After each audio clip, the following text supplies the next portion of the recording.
안녕하십니까. 여러분들과 함께 자동차 지식을 쌓아가는 위키피디아. 오늘은 타이어의 두 번째 편 이야기입니다. 바로 타이어의 접지력이 그 주제인데요. 우리가 흔히 언더스티어다, 오버스티어다, 차량의 핸들링 특성을 얘기할 때 나오는 이러한 단어들, 결국에는 타이어의 접지력에서 결정되는 요소들입니다. 자, 이러한 언더스티어, 오버스티어가 왜 발생하는지, 그리고 발생했을 때는 어떻게 그곳에서 빠져나와야 되는지, 타이어의 접지력을 이해하고 대응법을 알아보는 그런 시간을 가져보도록 하겠습니다.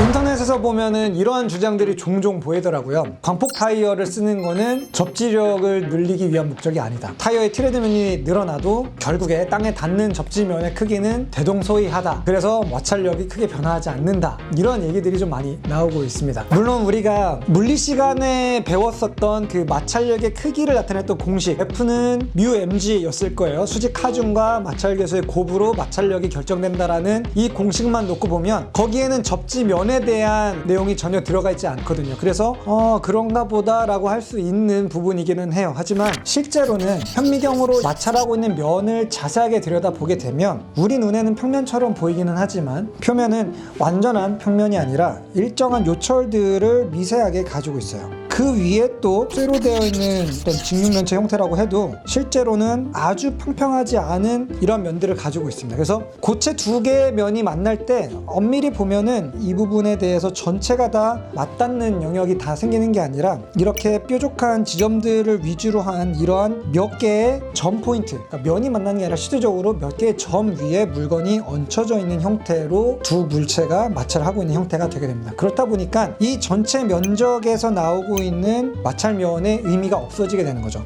여기에서 접지면이 작아지든 커지든 실질적으로 이 요철이 닿는 몇 개의 점의 개수는 그렇게 많이 변화하지 않기 때문에 우리가 μmg라는 식에서는 이 접지면에 대한 변수가 빠져 있습니다. 이게 이제 일반적인 고체의 마찰력을 상정을 하고 있죠. 하지만 타이어는 그 구조가 평면도 아니고 완전한 고체 형태도 아닙니다. 점 탄성면을 가지고 있는 물체이기 때문에 실제로 타이어가 지면에 닿게 되면 우리가 노면에 이런 어떤 미세한 요철이 있는 상황에서 타이어는 이렇게 와서 이 모든 면들을 감싸 안고 다시 위로 올라가는 이러한 형태의 완전한 면 접합면을 가지게 되는 거죠. 그렇기 때문에 이런 경우에는 실질적으로 얼마나 넓은 면적이 닿아 있느냐에 따라서 발휘할 수 있는 접지력의 크기가 달라진다라고 이해를 하셔야만 합니다. 쉽게 얘기해서 광폭 타이어, 땅에 더 넓게 닿는 타이어를 쓰면 그 타이어가 노면에 대해서 발생시킬 수 있는 접지력의 크기도 늘어날 수 있다라고 이해를 하시면 될 것 같아요. 만약에 접지 면적에 따라서 상관없이 접지력이 결정된다고 한다면 포뮬러 머신에다가 자전거 바퀴를 달아도 될 거고요. 우리가 굳이 지금처럼 그렇게 넓은 타이어를 쓰는 게 아무런 의미가 없어지게 되겠죠. 레이싱 타이어가 그루브가 하나도 없이 슬릿면으로 모든 고무면을 다 땅에 닿게끔 하는 것도 굳이 필요가 없을 겁니다. 이런 부분들은 고체랑 타이어의 점 탄성체랑 개념을 좀 다르게 가져가야 된다는 부분들을 꼭 설명을 해드리고 싶었어요. 실제로 타이어는 우리가 이제 밖에서 보면 그냥 원형의 도넛 형태의 모양이지만 땅을 닿고 지나가는 그 면적은 완전히 이렇게 납작하게 원이 찌그러지면서 닿는 아주 복잡한 형태의 특성을 가지고 있습니다. 그래서 변화되는 타이어 표면의 면적에 대한 모니터링이 지금도 아주 100% 정확하게 다 되어 있지는 않은 상태예요. 타이어 엔지니어들도 어느 정도 약간의 미지의 영역을 그동안의 어떤 경험치나 예상치를 가지고서 설계를 하는 부분들도 여전히 존재하고 있습니다. 물론 뭐 유리판 같은데 위쪽으로 우리가 타이어를 굴리면서 밑에서 보는 그러한 부분들도 가능하기는 하지만 실제로 초고속 영역과 코너링, 이 횡중력을 받는 상황에서 타이어가 계속 일그러지는 이런 부분들을 완벽하게 모니터링 할 수 있는 장비는 아직까지 존재하지 않고 있는 상황입니다. 타이어는 실제적으로 항상 구르는 동안에는 미세하게 미끄러지고 있어요. 이 접지면이 땅에 닿는 순간부터 이렇게 늘어졌다가 다시 그게 줄어들면서 원래 위쪽으로 이렇게 돌아가는 거를 반복하고 있거든요. 트레드 입장에서 보게 되면은 타이어는 노면 위를 구르는 개념이 아니라 계속 때리면서 맞닿는 트레드면이 시작되는 그런 주행을 하고 있습니다. 그래서 이런 과정에서 발생되는 타이어의 소음들도 굉장히 클 수밖에 없죠. 자, 그러면 타이어에서 만들어지는 접지력은 어떻게 결정이 되는가? 타이어 타이어의 접지력에 관련돼서 몇 가지 개념을 간단하게 설명해 드릴게요. 일단 첫 번째는 수직 하중에 대한 접지력의 크기, 마찰 원의 개념, 그리고 슬립 앵글이라는 개념을 알고 넘어가시면 좋습니다. 먼저 수직 하중에 따라서 타이어 위에 걸려있는 무게가 얼마나 무거운가에 따라서 그 타이어가 낼 수 있는 접지력이 변화한다라는 개념이에요. 많은 분들이 이걸 궁금해 하실 거예요. 타이어가 수직 하중에 비례해서 접지력을 낸다고 한다면 무거운 차가 과연 접지력이 더 좋은 거냐, 가벼운 차가 오히려 더 유리한 거냐, 차는 무거운 게 좋나요? 가벼운 게 좋나요? 자, 이 그래프를 한번 이해하시고 나면 역시나 가벼운 게 유리하다라는 걸 아실 수가 있습니다. 통상적으로 X축이 수직 하중이라고 했을 때 타이어가 발생시킬 수 있는 접지력은 이러한 형태의 비례도를 가지고 있어요. 즉 이게 45도의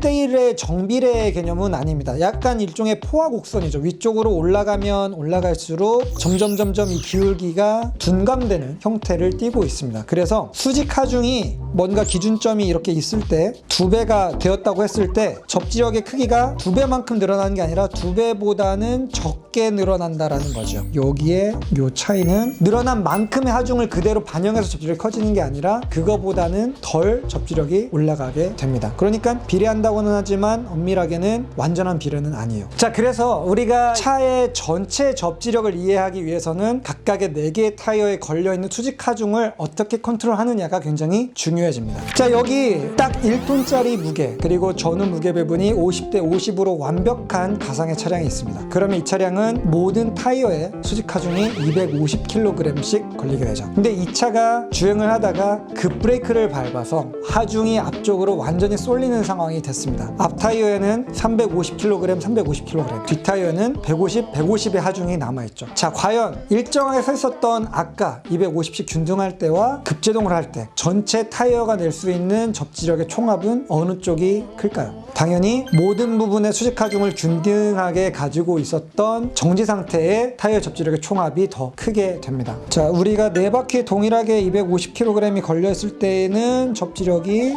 여기 위치에 와 있었습니다. 그런데 급제동이나 급가속 혹은 코너링 중에 좌우에 하중 이동이 발생했다고 가정을 해보죠. 그래서 100kg 정도의 하중 이동이 발생을 했습니다. 그러면 한쪽 바퀴는 350kg으로 수직 하중이 늘어날 거고 그만큼 하중이 빠진 쪽 바퀴는 150kg 정도의 수직 하중을 갖게 되겠죠. 이 두 타이어가 갖는 평균 값의 접지력, 이 합은 이 포인트에서 결정이 되게 됩니다. 그래서 앞서 이 보여줬던 수평 상태에 있었던 4개 타이어의 총합의 영역과 새롭게 하중 이동이 생긴 다음에 4 타이어의 접지력의 총합의 개념은 달라지게 되는 거죠. 이거보단 아래쪽으로 접지력이 형성이 되게 됩니다. 그래서 가급적이면은 4 타이어에 항상 균일한 하중이 걸쳐져 있는 게 전체 타이어의 접지력 총합 면에서는 무조건 유리한 거고요. 각 4바퀴별로 수직 하중의 변화를 최소한도로 만들어주기 위해서 필요한 장비가 바로 서스펜션이라는 장비가 되게 됩니다. 서스펜션이 달려있지 않은 마트에 가서 미는 이런 카트 같은 경우에는 노면의 요철을 받을 때마다 엄청난 하중 이동이 바퀴 사이에서 오르락내리락 변화하게 되고 그러한 차량을 운전한다고 하면 언더스티어든 오버스티어든 극단적인 움직임의 변화가 금방 일어나고 다루기 힘든 자동차를 타게 되는 거죠. 다음은 마찰원의 개념입니다. 마찰원의 개념은 타이어가 주행 방향, 종방향이라고 얘기를 하죠. 가감속 방향, 그리고 왼쪽 오른쪽 횡 방향으로 낼 수 있는 접지력의 크기를 표현한 라인인데요.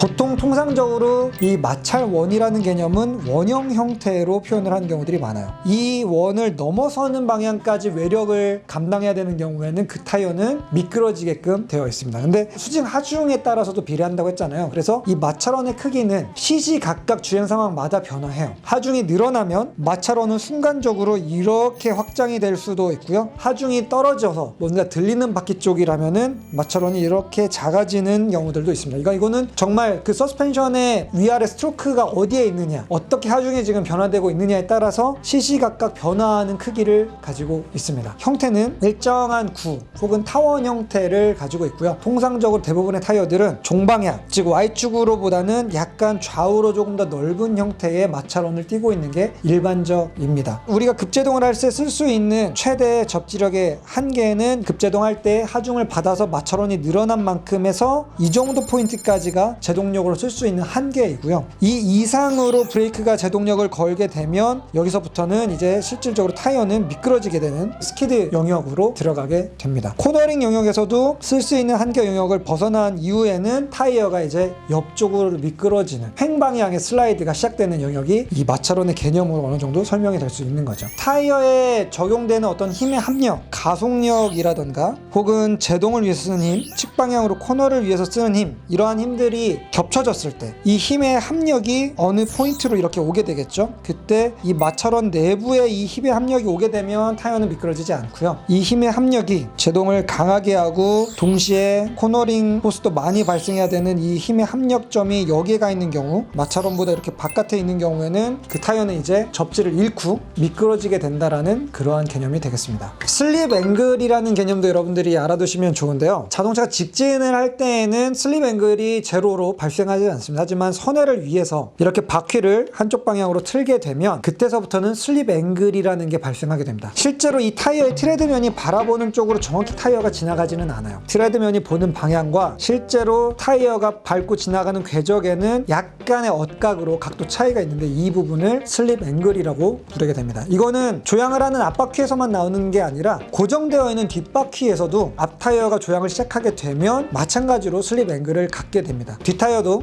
원 궤적을 따라서 움직이기 때문에 정확히 이 타이어가 바라보고 있는 면은 직선인데 실제로 궤적은 옆으로 돌잖아요. 그러니까 거기에서 보는 각도의 차이가 미세하게 발생을 하게 돼요. 그리고 우리가 흔히 얘기하는 언더스티어와 오버스티어는 결국에 전륜의 슬립 앵글과 후륜의 슬립 앵글의 비교값으로 결정이 됩니다. 앞쪽에 슬립 앵글이 더 많이 발생하게 되면 앞쪽 타이어가 가고 싶은 방향으로 더 잘 못 가고 있다는 뜻이에요. 그래서 회전을 할 때 이런 방향으로 돌아야 되는데 앞 타이어가 쭉 미끄러지면서 바깥쪽으로 크게 밀려 지나가는 형태가 언더스티어가 됩니다. 뒤쪽의 슬립 앵글이 앞쪽보다 더 큰 상황, 오버스티어는 어떻게 될까요? 선회를 할 때 뒤쪽 타이어가 더 바깥쪽으로 심하게 먼저 그립을 잃고 미끄러지기 시작했다라는 의미예요. 전륜이 도는 궤적보다 후륜이 더 큰 원을 그리면서 궤적을 돌게 되는 이러한 상황, 후륜의 슬립 앵글이 더 커진 상황을 오버스티어라고 표현을 하게 됩니다. 그래서 여러분들 언더스티어가 발생했을 때 대응법, 일단 가장 실수하는 부분들이 언더스티어가 생기면 앞부분이 바깥쪽으로 밀려나니까 더 자기가 가고 싶은 궤적으로 가기 위해서 운전대에 타각을 많이 주는 이런 실수들을 흔하게 하게 됩니다. 자, 이미 타이어가 앞 타이어가 미끄러지고 있다는 거는 마찰원의 바깥쪽 영역에 넘어가 있다는 뜻입니다. 그 상태에서 타각만 더 늘리게 되면 결국 앞 타이어의 슬립 앵글만 더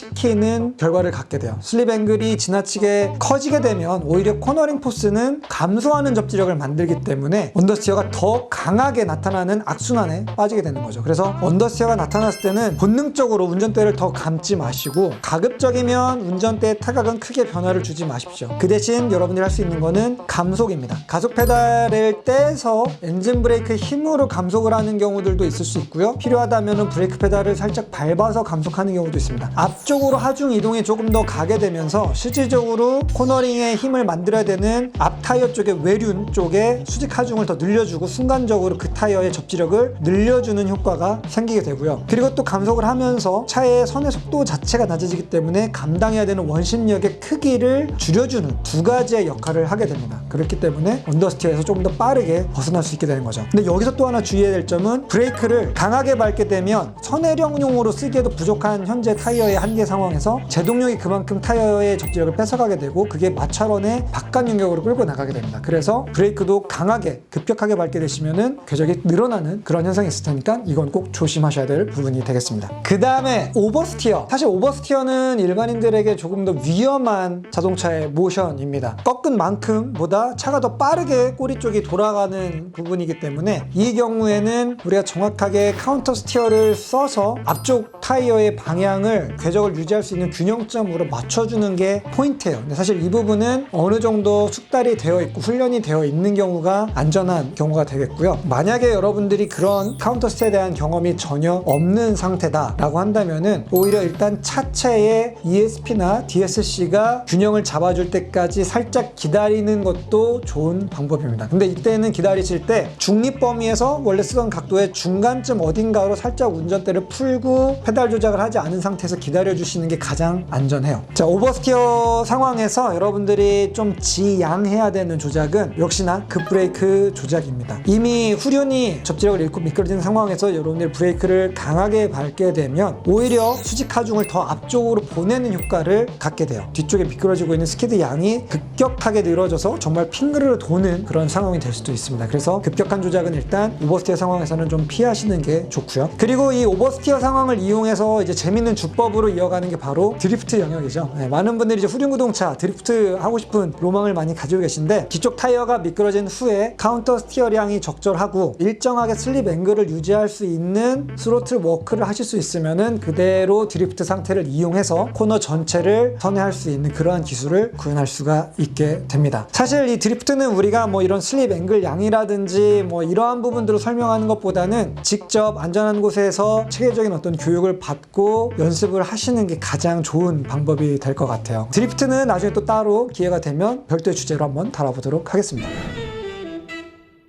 자, 여러분들과 함께 자동차 지식을 쌓아가는 위키피디아. 오늘은 타이어의 접지력에 관련된 이야기를 나눠봤습니다. 좀 더 여러분들이 자세하게 알고 싶은 그러한 주제가 있다면 아래 댓글창에 자유롭게 편하게 내용들을 올려주시면 저희가 별도의 컨텐츠로 채택해서 만들어 보도록 하겠습니다. 자, 그럼 저는 더 재미있는 주제로 다음 시간에 찾아뵙도록 하겠습니다. 히바히바!